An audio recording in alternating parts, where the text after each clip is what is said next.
Posso compartilhar aqui a tela com vocês. Olha só, pessoal. Sejam todos muito bem-vindos, tá? Quem vai estar assistindo essa aula aqui depois. E hoje, justo hoje, a gente está começando. Essa é a nossa primeira aula relativa à Era 2, tá? O que é Era 2 para eu te explicar de um jeito empacotado e a gente já começar com o pé direito e começar bem? A ideia aqui é o seguinte. Era 2, diferente da Era um, tá? Vai ter um conteúdo bem mais volumoso, o conteúdo vai vir bem mais denso, essa Era 2 ela vai ser mais exigente. Tanto que das três eras, a que tem maior peso, tá? Na final vai ser a Era 2. Se eu fosse dividir num quadro, né, eu diria que a Era 2 tem um pouco mais que o dobro de conteúdo que a Era um, tá? Então são bastante vias metabólicas, são bastante conteúdo que vai estar compactado de um jeito que a gente vai conseguir chegar com toda a matéria, tá certo? Ó, seguinte, o que é Era 2? Simplificando em poucas palavras. Era 2 é a introdução ao metabolismo, tá, Diego? E vamos começar com o primeiro conceito, olha lá, anota que isso aqui é importante. O que a gente entende por metabolismo? Metabolismo, pessoal, nada mais é do que o conjunto de reações químicas que ocorrem a nível celular. Então, esse conjunto de reações químicas que ocorrem a nível da célula, dentro da célula, a gente chama de metabolismo. Agora, quando a gente fala de metabolismo, vai desde a ingestão, tá? A gente vai falar dos macronutrientes, a gente vai falar de glúcidos, a gente vai falar de lípidos, a gente vai falar de proteínas, a gente vai falar de ácidos nucleicos, tá certo? Então, vai desde a ingestão, toda a parte de absorção, aí toda a parte de distribuição e a parte de metabolização final desses macronutrientes, tá certo? Então, o Bertô gosta de chamar essa era 2 aqui, ó, a era 2 é o metabolismo intermédio, anota aí, ó. Era 2 é o metabolismo intermédio. O que é metabolismo intermédio, Diego? Metabolismo dos macronutrientes, ou seja, dos glúcidos, que é o que a gente vai começar a ver hoje. Depois a gente vai ver o metabolismo nessa ordem, tá? Dos lípidos. Saiu daí, a gente vai ver o metabolismo das proteínas, que na verdade não são proteínas, são aminoácidos, né? A nível de absorção já dentro do corpo. E por último, a gente vai ver a parte de nucleótidos, tá certo? E a era 3 a gente já sabe, a era 3 é toda a parte de imuno.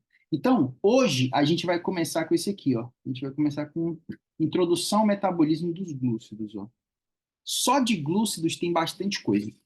Para a gente começar, de fato, é o seguinte. Eu quero começar com vocês, eu vou precisar apagar aqui, inclusive, tá? A gente vai falar muito disso aqui. E essa parte dos macronutrientes não faz tanta diferença. Vou deixar aqui, não. Seguinte, como que é um exame oral em cima da parte de estados metabólicos, em cima das vias metabólicas, é o que a gente vai estudar agora. Seguinte, o Bertô gosta de chegar para o aluno e falar bem assim, o que você comeu hoje? E aí o aluno vai responder se ele comeu alguma coisa, ou de repente o aluno saiu de casa por nervosismo, ou por tem gente que acorda de manhã e não gosta logo de fazer uma refeição, espera pelo menos algumas horas, né? Tem gente que faz jejum prolongado e por aí vai. Isso aí vai dar a dieta da variação de cada um. Independente da resposta que você vai dar, se você falar bem assim, eu saí de casa, eu comi um pão com uma hamburguesa, uma fatia de queijo, ou seja, tinha carboidrato, tinha proteína, tinha lípido, ou seja, tinha gordura. E aí ele vai te perguntar, como está seu estado metabólico? E aqui a gente começa com o primeiro conceito, tá? O que eu devo entender por estado metabólico? Estado metabólico é assim,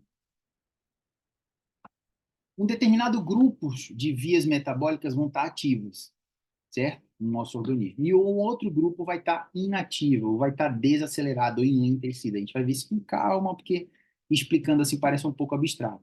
O fato é que é o seguinte, vou resumir a vida aqui para ficar fácil para nós. Ó, pergunta de exame, já vamos começar bem. Pergunta de exame. Se ele te pergunta assim, ó, qual o seu estado metabólico, ele está te perguntando duas possibilidades de resposta para essa pergunta. Ele quer saber se você comeu nas últimas 4 horas E aí a gente vai chamar esse estado metabólico de pós-ingesta. Vou anotar tudo, tá? Pós-ingesta, pós-prandial, pós-prandial, ou simplesmente saciedade, tá? São sinônimos. Pós-ingesta, pós-prandial e saciedade. Ou a gente pode ter um outro estado metabólico, que é o estado de ajuno. Então, ó, quando a gente fala de estado metabólico, a gente vai ter o ajuno, certo? E a gente vai ter o estado metabólico de saciedade. Saciedade pode vir com o nome de pós-prandial, ou simplesmente vem com o nome de pós-prandial, pós-ingesta ou saciedade. Então, esses são os estados metabólicos que a gente vai trabalhar, que a gente vai estudar. Outra coisa, o ajuno por si, a gente vai dividir ele em mais dois, tá? A gente tem o estado metabólico do ajuno curto, tá?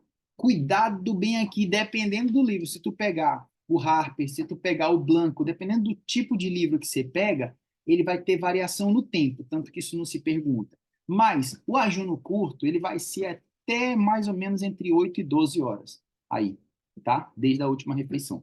Passado disso, a gente vai entrar num ajuno que a gente chama de ajuno largo, tá? Então eu tenho, presta atenção, estado metabólico, ó, foca nesse termo aqui, ó. Tá? Vamos começar a construir os conceitos desde a primeira aula, tudo amarradinho para não dar BO nenhum, não dá problema lá na frente. Então, se eu falo assim, qual o teu estado metabólico? Tem duas possibilidades grandes.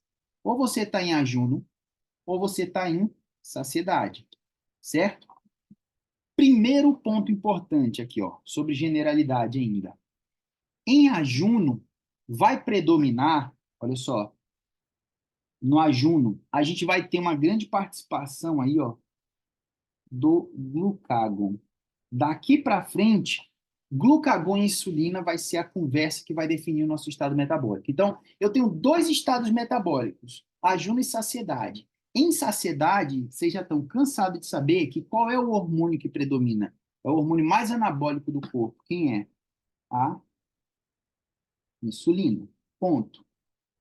A insulina vai determinar o estado pós-prandial, o estado saciedade, o estado pós-ingesta. Então, toda vez que a gente come, você vai ver que existe a gente vai ver isso numa outra aula, né? Agora tá.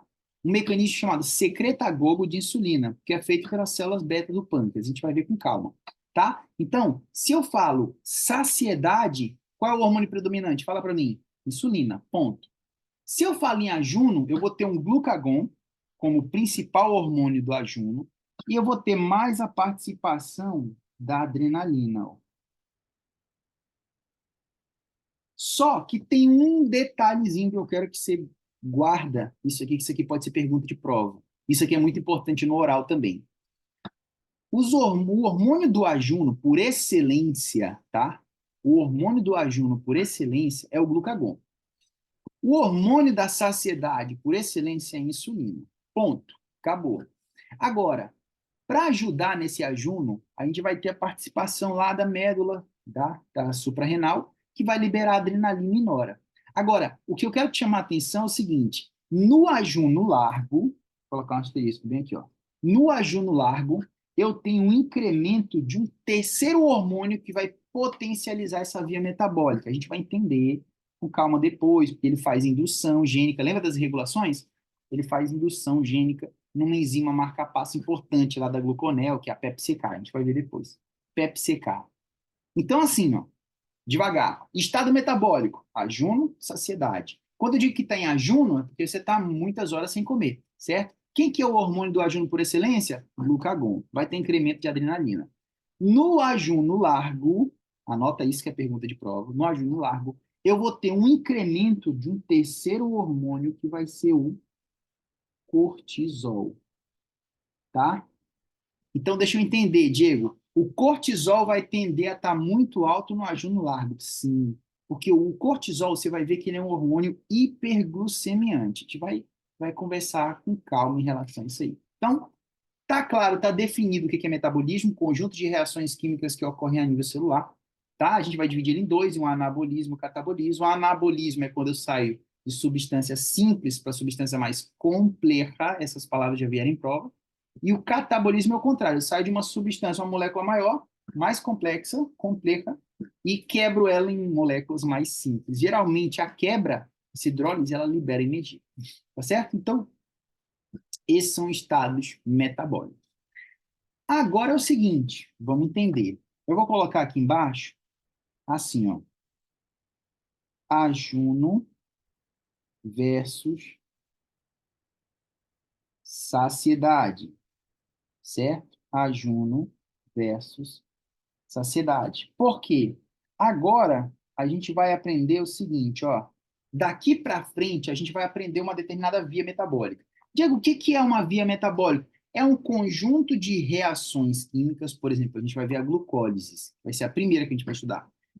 É um monte de reação química, com um monte de enzima, com fator, com substrato, com produto, com cofator, com tudo que tem direito. Isso é uma via metabólica, certo? Só que a gente tem certo? Dois estados metabólicos que vão atuar de maneira antagônica, são opostos entre si.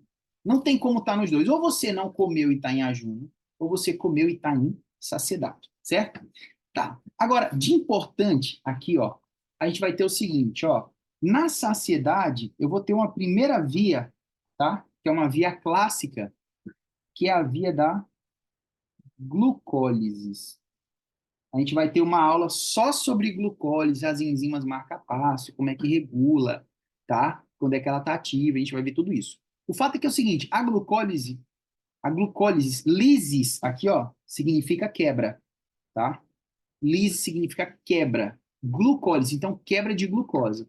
Na glucólise, a gente vai ver que a glucólise tem três características importantes, por exemplo. Já estou dando um spoiler da próxima aula, tá? Ela é universal, a glucólise. Anota lá que é perguntinha de prova. Ela é universal, ela ocorre em todos os seres vivos, tá? Todas as células fazem glucólise. Beleza. Ela ocorre no citosol, ela não é mitocondrial, tá? Ela ocorre no citosol, no citoplasma da célula. E ela não depende da presença de oxígeno. A gente vai ver com calma. Então, primeira via, glucólise. Segunda via, e na glucólise, importante, tá? Entra glucosa e sai piruvato. Para cada uma glucose, a gente forma 2 piruvatos. A gente vai ter uma aula só sobre ela, tá? Estou pegando um pantachaço aqui por cima. Tá bom. A outra via que vai estar ativa na sociedade é chamado, ó, com calma, tá? Glucogenogênese. Glucogenogênese. Glucogenogênese. O que é gênese? É origem, formação, princípio, começo de tudo.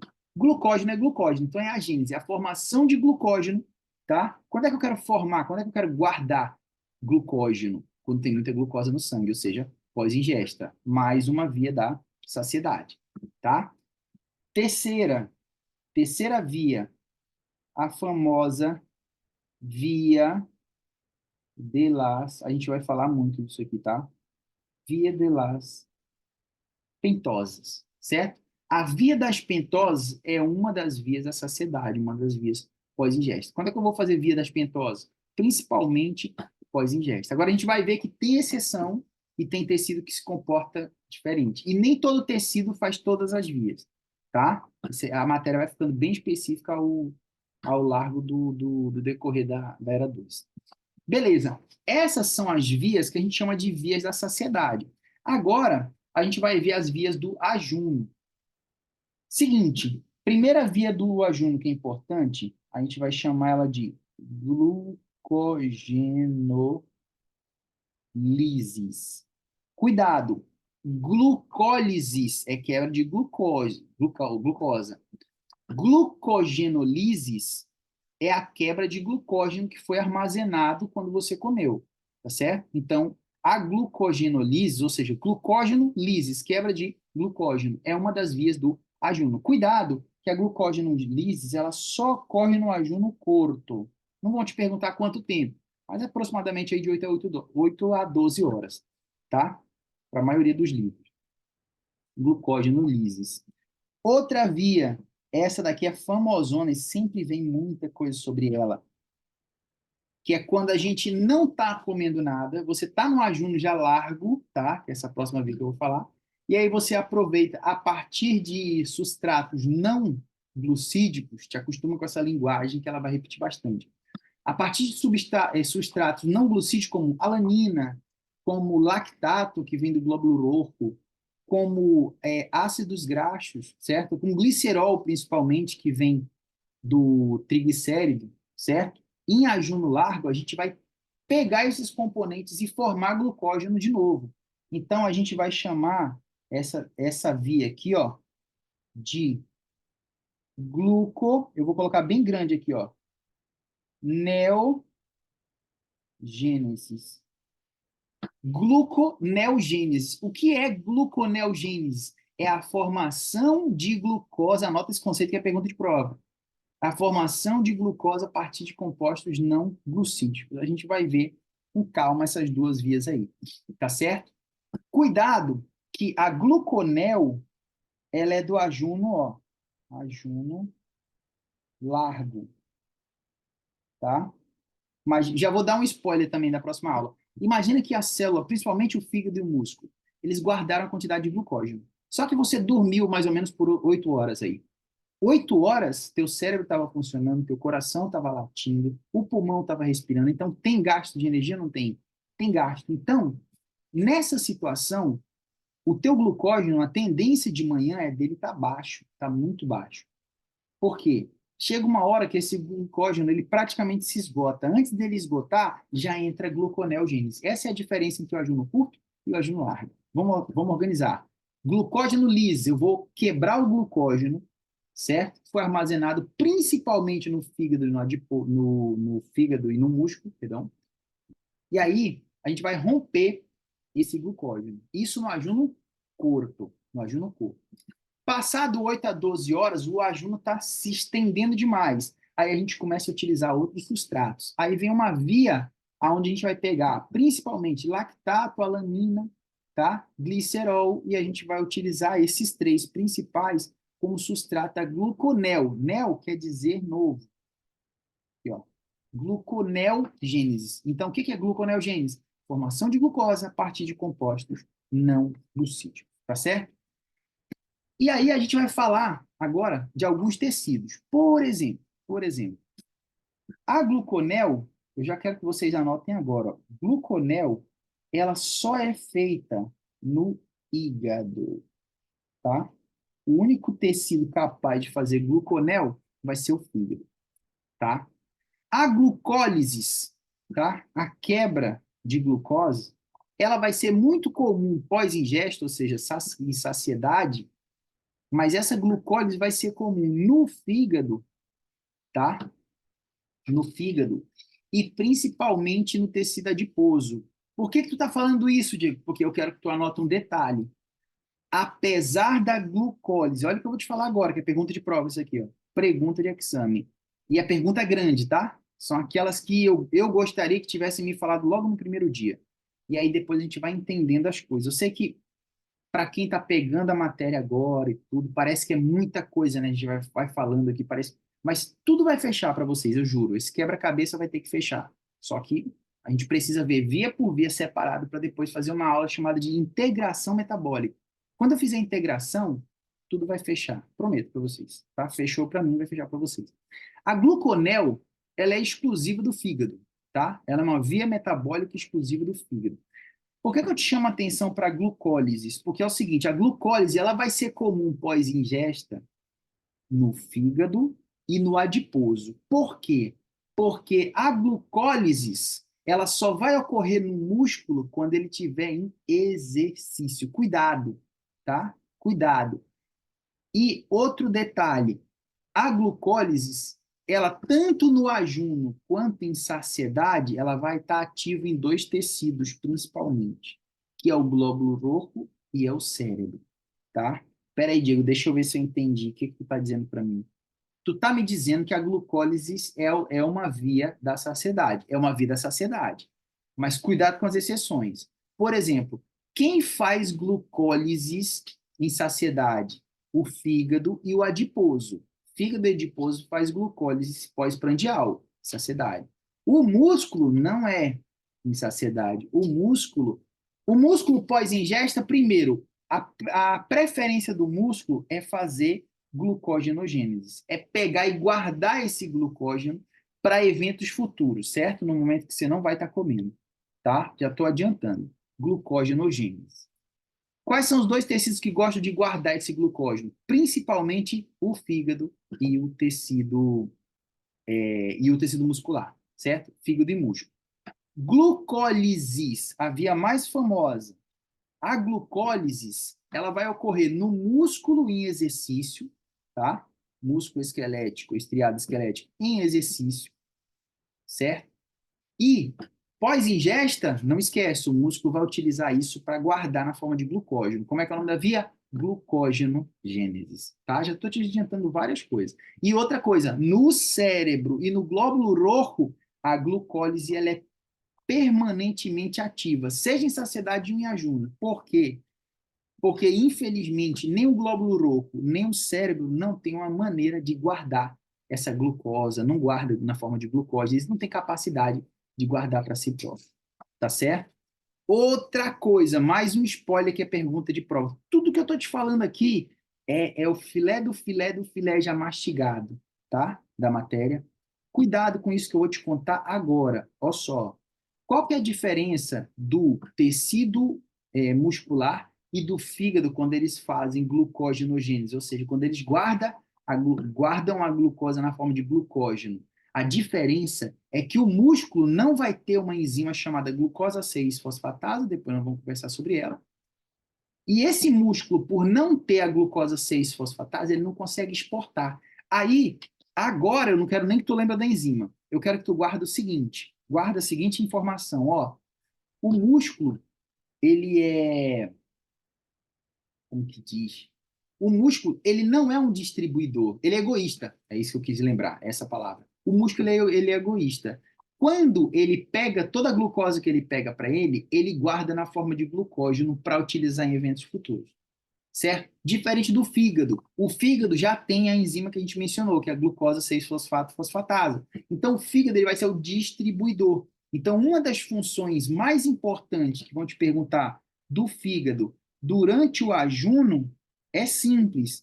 É que durante o ajuno, o fígado mantém a glucêmia a níveis basais, tá? 60 a 100, 110 ali, miligrama por decilitro, miligrama por cento. Ele mantém essa glucêmia basal porque tem tecidos que são glucodependentes. Como eu falei, o glóbulo roxo e o cérebro, porque eles não têm reserva. Tá certo? Então, assim, para um primeiro contato, né? Te contei bastante detalhe, bastante coisa. Agora, a gente vai para uma segunda parte, tá? A gente vai falar dos transportadores, ó. Transportadores de glucose. Transportadores de glucose. Vamos entender isso aqui, ó. Seguinte, imagina você que aqui é a minha membrana plasmática, certo? Essa é a tua membrana plasmática. Vou fazer um agulheiro nela bem aqui. Bem aqui, ó, é uma glucoproteína de membrana. Aqui fora está passando um vaso sanguíneo, certo? Glucosa. Vamos considerar o seguinte. Lembra que a gente tem dois estados metabólicos? Já revisa a aula dentro da própria aula. Quando eu pergunto qual o teu estado metabólico, você tem que me responder ou é ajuno ou é pós-ingesta, saciedade. Se for ajuno, ou largo ou curto. Para a glucosa estar alta no sangue, quando é que a glucosa sobe? Quando a gente comeu. Então, qual é o estado metabólico que se pressupõe aqui? Que a gente está em pós-ingesta.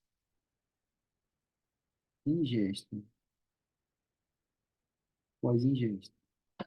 Certo? Pós-ingesta, pós-prandial, saciedade é a mesma coisa. Primeira pergunta importante para a gente entender a matéria.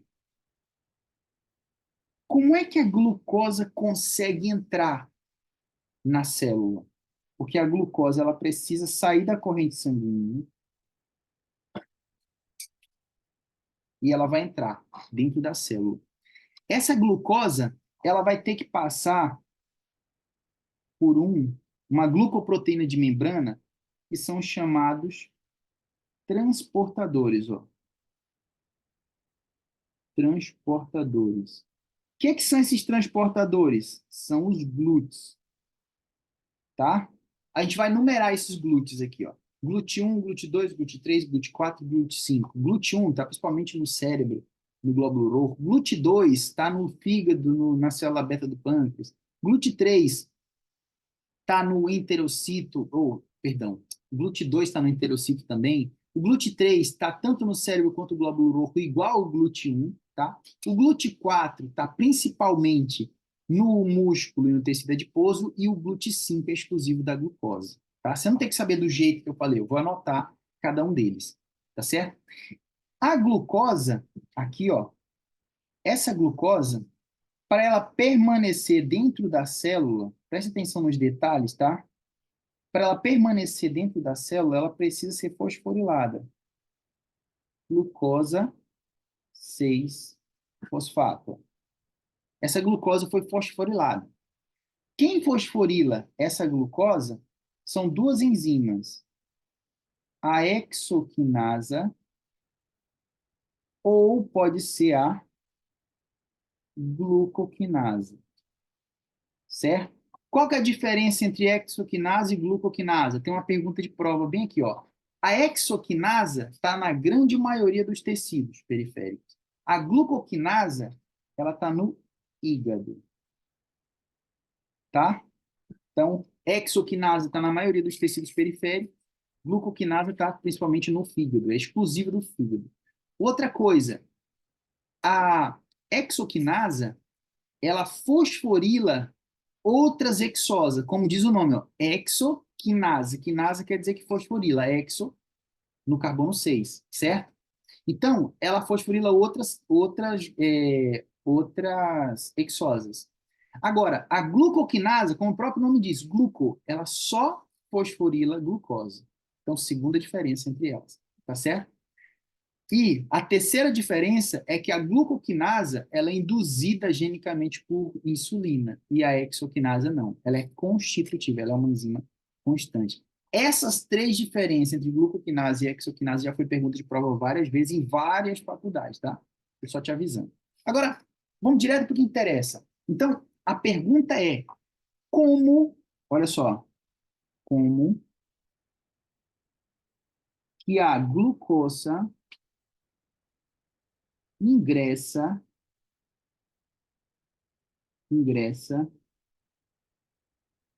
na célula? Como que a glucose ingressa na célula? Resposta, presta atenção para cá, ó. Isso aqui é muito perguntado. Resposta. O mecanismo pelo qual a glucose ingressa na célula é por difusão facilitada. Difusão facilitada. Primeiro, característica da difusão. É um transporte que ele é passivo. Facilitado é porque ela depende de uma proteína facilitadora. Ela depende de uma glucoproteína que joga essa glucose para dentro, tá? E aí, agora, a gente vai ter o seguinte, os glúteos, tá certo? Eu vou ter que... Eu acho que vai dar para colocar aqui. Os glúteos, ó. A gente tem duas classes, tá? A gente tem os S-glúteos, que eu tenho o S-glúteo 1, e existe o S-glúteo 2, tá?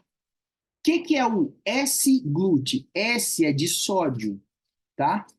S-glúteo 1 e S-glúteo 2. O S-glúteo 1, ele está principalmente no enterocito, ó. Tem uma pergunta de prova disso aqui, ó.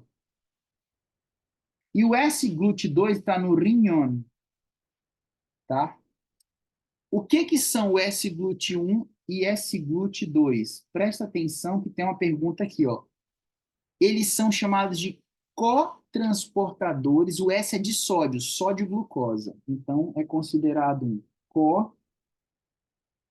cotransportador sódio-glucosa, tá? Isso aqui é considerado um transporte ativo secundário. Isso é pergunta de prova, ó.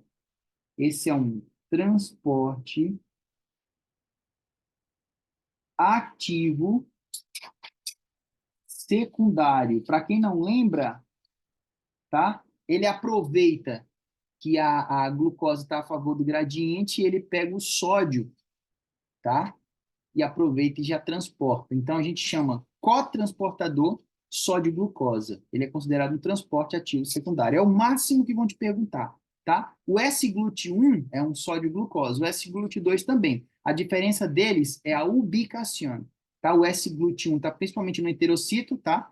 Lá no sistema digestivo, sistema delgado, e o S-GLUT2 vai estar principalmente lá nos túbulos, tá? Contorneado, principalmente contorneado proximal, que é lá a nível de rinhão. Depois a gente vai detalhar um pouco mais, ainda vai entrar mais detalhe. Mas o que eu quero que você guarde agora? Primeira pergunta: como que a glucosa entra na célula? Por difusão facilitada, certo? Tem uma glucoproteína que vai jogar lá para dentro. Show de bola.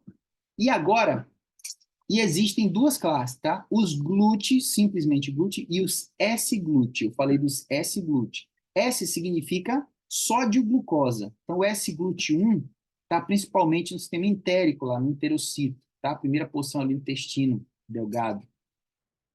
E o S-GLUT2 está no rinhão. Agora a gente vai falar dos GLUT, e eu vou precisar apagar essa parte aqui, ó. A gente vai falar dos GLUT. Então, ó, primeiro GLUT importante, ó, que a gente vai falar hoje. Primeiro GLUT vai ser o GLUT1, certo? O GLUT1, ele tem as seguintes características. Vocês lembram o que era o KM? Não sei se vocês vão lembrar do KM. Lembra lá? O KM, ó, chamado de constante de Michaelis, que a gente viu, Michaelis-Menten, lá na era 1. O KM era a concentração de substrato necessária para que a reação química alcance 50% da Vmax, da velocidade máxima.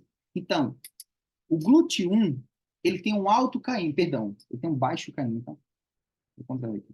O GLUT1, ele tem um baixo KM. Tudo daqui para frente que eu falar que tem baixo KM, lembra que o KM ele refletia qual que era a afinidade da enzima pelo substrato. No caso aqui, é a afinidade do receptor pela glucose. Então, se ele tem baixo KM, ele vai ter uma alta afinidade pela glucose, certo? Aonde está localizado esse GLUT1? Principalmente cérebro, tá? E glóbulo roxo, certo? Então lembra, GLUT1, quais são as características do GLUT1? Primeiro, está localizado no cérebro e no glóbulo roxo, e ele tem baixo KM e alta afinidade pela glucose. Vamos devagar. Vamos para o segundo, GLUT2, ó. Vamos lá para o GLUT2. Presta atenção, eu vou colocar um asterisco aqui na frente do GLUT2. Ó. O GLUT2 é um dos que mais caem. Por quê? Vou colocar em vermelho ainda. Ele é o único GLUT que vai ter baixa afinidade pela glucose. Então, se ele tem baixa afinidade, ele vai ter alto KM. Lembra que KM e afinidade, eles são inversamente proporcionais. Então, nesse caso em específico, ó, a gente vai ter um altíssimo KM, e isso vai fazer com que haja uma baixa afinidade do transportador pela glucose. Aonde que a gente encontra GLUT2? A gente vai encontrar GLUT2 no hígado e nas células beta do pâncreas. Cuidado, tá, com isso aqui, ó. Não é todo o pâncreas, não. É só as células beta. Lembra? O pâncreas é um órgano misto, um órgano anfícrino. Tem uma porção endócrina e uma exócrina. A porção exócrina está representada pelos acinos pancreáticos, né, que tem uma bifase tintorial lá, que libera as enzimas, e a parte endócrina pelos islotes de Langerhans, que é a parte que tem célula alfa e beta. E a célula beta são as células que produzem a insulina, que está em maior quantidade, mais ou menos 70% ali. Então, guarda esse GLUT2, porque ele é muito perguntado, ele é diferentão. Vamos para o próximo. GLUT3, ó. O GLUT3 segue a regra de todo mundo, ó. Tem baixo KM, portanto, vai ter alta afinidade pelo substrato. O substrato dele vai ser a glucose. Aonde eu encontro? Esse aqui eu vou encontrar no enterocito. Ah, cuidado, tem uma pergunta fina, fina, fina que rola aí, que todo ano cai na Bacilô. Se te perguntarem, tá lá o desenho do enterocito aqui, ó, e as microvestosidades lá em cima. Ele tem um polo apical e basal. No polo apical vai estar os S-glute, S-glute 1 principalmente. E no polo lateral e basal vai estar o glute 2, que é o glute, só o glute, não é S-glute. Então, S-glute, só de glucose, o cotransportador, tá? Do transporte ativo secundário, é na parte apical, certo? E só o glute 2 é na parte ou lateral ou basal, mas não é apical, tá certo? Só lembrando aí porque foi perguntado em prova. Então, eu vou ter glute 3 no enterocito, no cérebro, e também no glóbulo roxo, tá? Glóbulo roxo e cérebro tem glute 1 e glute 3. Guarda isso, ó. Glóbulo roxo e cérebro tem glute 1 e glute 3. Vamos para o próximo polêmico. O próximo é polêmico também. O próximo é o glute 4. O glute 4, a mesma característica geral de todo mundo, ó. Tem baixo km, né? Portanto, tem alta afinidade pelo substrato. Esse aqui é muito perguntado. Por quê? Por que o glute 4 é tão importante quanto o 2? O 2 é o que, né? Aqui, ó, vou circular aqui a diferença do 2, ó. O 2 é o único que vai ter alto km e baixa afinidade. Guarda essa informação que é perguntado. Agora, por que o glute 4 é muito perguntado também? É o que mais vem em prova. É porque todo tecido que tiver glute 4, anota que é pergunta de exame. Todo tecido que tiver glute 4, a gente vai chamar ele de insulino dependentes. O que é um órgão, o que é um tecido insulino dependente? Que para a expressão desse glute 4 na membrana da célula, para que a glucosa entre, eu preciso da presença da insulina. Eu preciso da presença da insulina sim ou sim. Por isso que eles são insulina dependente. Não confunda, não vai confundir com glucodependente. Glucodependente é o cérebro e o glóbulo roxo, que precisa de glucose. Insulino dependente é músculo e adiposo. Então, ó, GLUT 4 é o mesmo padrão de sempre, baixo km alta afinidade, e ele está principalmente no músculo e tecido adiposo, certo?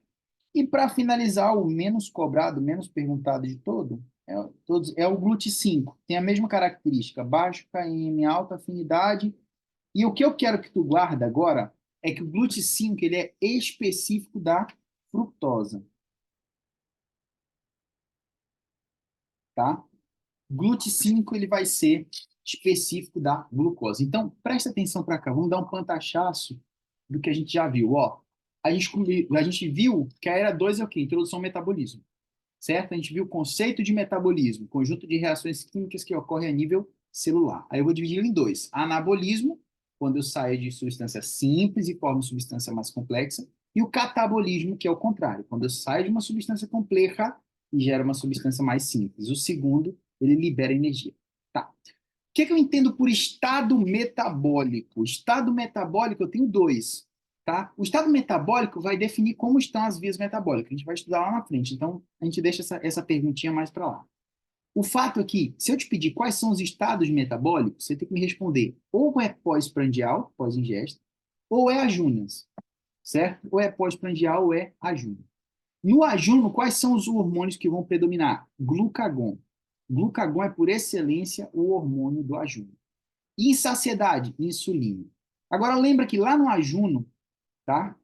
Quando você não está comendo nada, só tomando água, para ajudar o glucagon vai ter adrenalina e noradrenalina. Às vezes é citada a nora, às vezes não, mas vai ter adrenalina para ajudar. Tá? A adrenalina é produzida pela médula suprarrenal, lá pelas células cromaffina. Ponto. Agora, não esquece, o que muda de importante para o ajuno curto e largo? O ajuno curto, a gente vai estar realizando uma via chamada glucógeno-lises. Glucógeno-lises, ou glucogenolise. Eu estou quebrando o glucógeno que foi guardado pelo fígado durante após ingesta, certo? Agora, o ajuno, O ajuno curto, eu vou ter a glucógeno lisis. No ajuno largo, eu vou ter o incremento de mais um terceiro hormônio. Além do glucagon e da adrenalina, vai ter um aumento exponencial aí de um hormônio esteroide, que é o cortisol, tá? A gente vai ver depois como que viaja na sangue, onde é que está o receptor, essas coisas. E não esquece, sempre que for saciedade, pós-ingesta, pós-prandial, vai ser a insulina que vai ser o hormônio predominante, tá? Então, ó, só um pantachaço. Quais são as vias do ajuno? Cara, glucógeno lisis, eu vou quebrar nas 8, 12, tá? Vou colocar assim, ó, de 8 a 12 horas. De 8 a 12 horas, certo? Varia de livro para livro. É o ajuno curto. Quando acaba o meu glucógeno, aí a gente não vai fazer mais glucógeno liso, a gente vai fazer gluconeogênese. O que é gluconeogênese? É síntese de glucosa a partir de compostos não glucídicos, principalmente lactato, principalmente alanina e principalmente glicerol 3-fosfato. A gente vai ver cada um desses, tá? Fica tranquilo que vai ficar bem simples. Em saciedade, via de regra, tá? A gente vai ter algumas exceções no músculo e tal, mas via de regra vai ser glucólises. Quando é que eu quero quebrar a glucose? Em saciedade, quando a gente acabou de comer. Tem muita glucose no sangue, então a gente vai tender a romper essa glucose que vai entrar nas células e ser metabolizada, tá? Vai sofrer glucólise, aí ação do piruvato desidrogenase, vai para o ciclo de Krebs e por aí vai, até gerar energia. Glucógenogênese, ó. Essa é outra. Se eu comi muita glucosa, a tendência é ser estocado, tá? Gênese quer dizer formação. Glucógenogênese. Então, é formação de glucógeno, tá? Em dois tecidos principais, ó. Essa glucogenogênese aqui, ó. Ela vai ocorrer, primeiro, principalmente no fígado, e ela vai ocorrer também no músculo, tá? No fígado e no músculo. E a via das pentoses, que está muito presente em tecidos de alto recâmbio, tá? Tecidos de alto recâmbio. A gente vai ver que um tecido de alto recâmbio são todos epitélios. O epitélio intestinal é muito importante. Você vai ver depois aí quando a gente estudar lá na parte de metabolismo dos aminoácidos, tá? Que a glutamina ela é fundamental para a síntese de nucleótidos, para a síntese desse epitélio aí, tá certo? Eu vou fazer o seguinte, ó. A aula 1, eu vou parar por aqui, certo? Via de... Ah, tá. Faltou só o pantachaço daqui, ó.